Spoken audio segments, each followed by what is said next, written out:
আসসালামু আলাইকুম বন্ধুরা, চম্পা রান্নাঘরে সকলকে স্বাগত। তো বন্ধুরা, আমি এখন চিকেন রান্না করব, সেটাই আপনাদের সঙ্গে শেয়ার করব। তো দেখুন, আমি কড়াইয়ে সরষের তেল দিয়ে দিয়েছি। তো সরষের তেল গরম হওয়ার পরে পেঁয়াজ, আদা, রসুন, টমেটো কুচি আর লবণ একসঙ্গে দিয়ে কিছুক্ষণ নাড়াচাড়া করে নিলাম। তো এবার আমি দিয়ে দিলাম হলুদ গুঁড়ো, জিরে গুঁড়ো, লঙ্কা গুঁড়ো পরিমাণ মতো। তো সবগুলো একসঙ্গে নাড়াচাড়া করে নেব। তো দেখুন, একটু জল দিয়ে আরও কিছুক্ষণ ফুটিয়ে নেব, তাহলে আদা রসুনের গন্ধটা চলে যাবে। তো এবার দিয়ে দিলাম কড়াইশুঁটি। তো খুব ভালো করে সবসময় নাড়াচাড়া করতে হবে। তো দেখুন, এবার দিয়ে দিলাম চিকেন। তো এভাবে কষে নিতে হবে মশলাগুলো।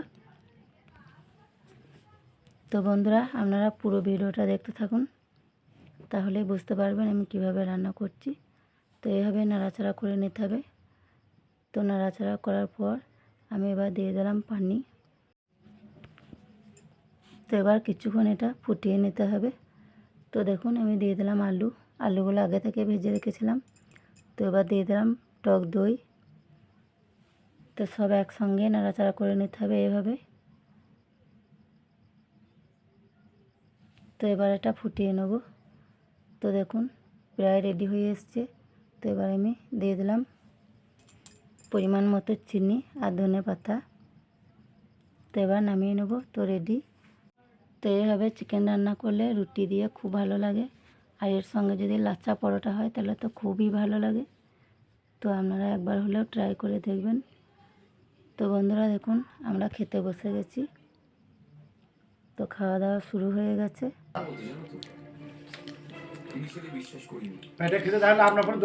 তো মাংস রুটি কেমন হয়েছে সব? ওয়াও, মানে ফেভারিট মাংস রুটি হচ্ছে ফেভারিট, আর মাংস রান্না তো মায়ের হাতে ফেভারিট। মাংসটা আপাতত মায়ের হাতে। ছোট মেয়ে আর তো মাংস রুটি খুব ভালোবাসে, তার জন্য আজকে বানানো হয়েছিল। রাত্রে ওর আব্বা বাড়ি এসছে, মাংস রুটি সকলে মিলে খুব ভালোভাবে খাওয়া হলো।